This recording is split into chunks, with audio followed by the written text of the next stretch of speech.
Hi guys, welcome back to episode 7 of Slashing It with Matt.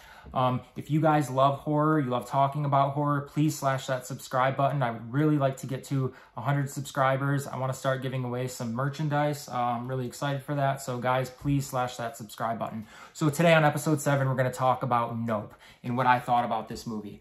So going into this movie, I didn't really have too many high expectations, but I'm like, this is a Jordan Peele film. So I was really excited to see it. I really enjoyed Get Out. I really enjoyed Us. So I'm like, all right, I'm going to give this movie a shot. So typically I don't like alien movies, but that's the vibe that this movie kind of gave off. And then when that trailer came out, it kind of confirmed everything, you know, seeing the UFOs and everything going on. It's like, okay, this is aliens. But I also thought at the same time, this is Jordan Peele. So maybe there's going to be some type of twist in this film. Turns out there really wasn't. To me, this film was pretty disappointing, but I gave it a shot anyway. So this film basically starts with the character OJ and his father. They're on the ranch where they raise these horses and basically train them to be in movies and things like that. So, and we kind of get a backstory with that pretty much at the next scene. But basically what happens, you see OJ and Ems, which is OJ's sister, father, fall off a horse. He goes to the hospital, he dies. You later find out in the film, they say that, oh, it was a product from an airplane that fell from the sky and killed him. Obviously, we know that's not the case. It's kind of what's related to the film, which is the aliens that did this. So basically what happens next, we get a scene where OJ is kind of, he's like giving a presentation to producers, actors, things like that, because he has his horse there. And they're kind of testing it out, seeing how well this horse is trained for, you know, basically being in a film.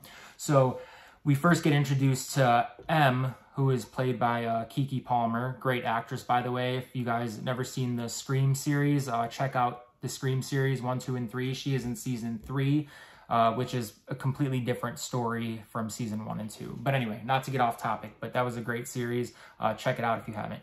But so she basically is there. She's kind of giving a backstory of what their family did and kind of how they became to train these horses for films and things like that. So, you know, after seeing that, I thought we were going to kind of focus more on their family than we did, but not really. So then basically after that scene, there is this guy, Ricky, who kind of runs this, it's like a ranch out in the desert where he kind of runs shows and kind of has his own business there. And he is actually purchasing a horse from them. They're discussing price, things like that. And then the character, in his name's Ricky. He's played by Steven Yeun. I think that's how you say his last name. He basically takes Em and OJ into this room where he has basically all of these things, these items, and it kind of goes into a backstory with him where he was on set of a sitcom where there's this pretty much crazy monkey. He goes ape shit and pretty much kills everybody but him. And I actually thought that was a pretty good story. And in the middle of it, you find out that story really goes nowhere because he is, in fact, killed off by the aliens when basically he's running this show. The UFO shows up and sucks all of them up. Didn't really make sense to me why they even did this backstory, but to me, this backstory was actually a little bit better than the film itself. So, I mean, it would be kind of cool to get a spin-off of that. But anyway, so OJ, they go back to their ranch at that night. He starts to see that one of the horses is kind of not acting himself, running off, things like that. Then once he gets a hold of his horse, he looks up in the sky and starts seeing weird things going on. And obviously that's the UFOs that we're talking about. But so he sees that. They know something weird's going on, power's going out. So basically they go and get cameras. They go to like I forgot the name of the store in the movie, but it's like a Best Buy or whatever. And I guess this store actually existed and they actually closed the whole chain down recently. I think like the last store recently closed. But anyway, so the tech guy that works there, you know, they're discussing the, you know, setting up the cameras and everything. He actually goes to their house, sets up the cameras, gets a lot of interest in what they're doing. So he becomes very involved. You know, he goes through the filming process. He watches the cameras. He kind of sees the activity going on. And then, you know, things get pretty crazy. The encounters get more intense. You start to see more and more the UFOs, the horses acting crazy. And then probably I'd say in the middle of the movie, the Steven Yeun, who plays Ricky, is doing his presentation. He's like, these UFOs, they're going to show up, they're going to do these crazy things. And then when it actually happens, you kind of see he looks pretty stunned, okay? And basically this UFO sucks up the entire audience. And then you see a little bit later, you know, things are getting crazy at the ranch. And we have basically two characters in there.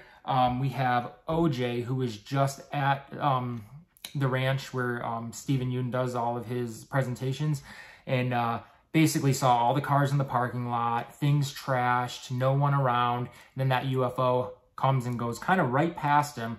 He gets to safety. And then basically this UFO is right above their home on their ranch, and basically blood shoots everywhere, gets blood everywhere. You basically know that, okay, that's everyone that just got sucked up in there that is now all over their house. So they've had several encounters in this film with these aliens. And to me, that's pretty much all that happened through this film. It was just basically, to me, the same thing over and over. To me, again, this movie really didn't have much of a story, okay?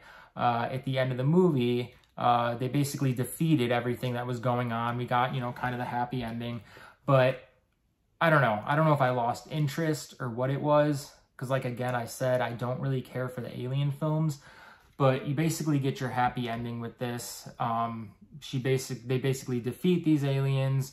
They defeat the UFO, and these things get crazy. Like this UFO, it had like kind of turned into almost like a what do you call them, jellyfish, and it was the things it was doing, it was crazy. I'm like, yeah, no, this isn't for me. I was kind of hoping the ending of that went to a different direction, but it did not. Apparently the film is doing good in box office and everything like that, so it's making its money. And again, once Jordan Peele does another film, I'll be there to see it. Like I said, I really respect the work he does. I think it is good. So his fourth movie, I'll give it another shot, but we'll see. As far as Nope, to me, it is a thumbs down, as opposed to his first two movies, which were a thumbs up. So again, guys, please subscribe. Again, we're going to talk about movies constantly. I want to see, and I'm actually going to see Bodies, Bodies, Bodies tomorrow. And I want to do like a spoiler-free kind of review probably Saturday morning. So I'm hoping to do that, get that out. And then probably after the weekend, I'll talk about it more in depth and my thoughts on it. But to me, I'm looking forward to that. And I will see you guys next episode.